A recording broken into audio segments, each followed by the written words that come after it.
Vardı, sensiz dünyam karardı, tahammül kalmadı artık, ömrümü yıllar aldı, benim saçlarıma vardı, sensiz dünyam karardı, tahammül kalmadı artık, ömrümü yıllar aldı.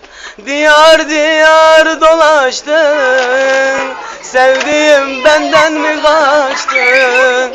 Yeni birini bulmuşsun, başıma bak neler açtın. Gurbet gurbet dolaştın, sevdiğim benden mi kaçtın?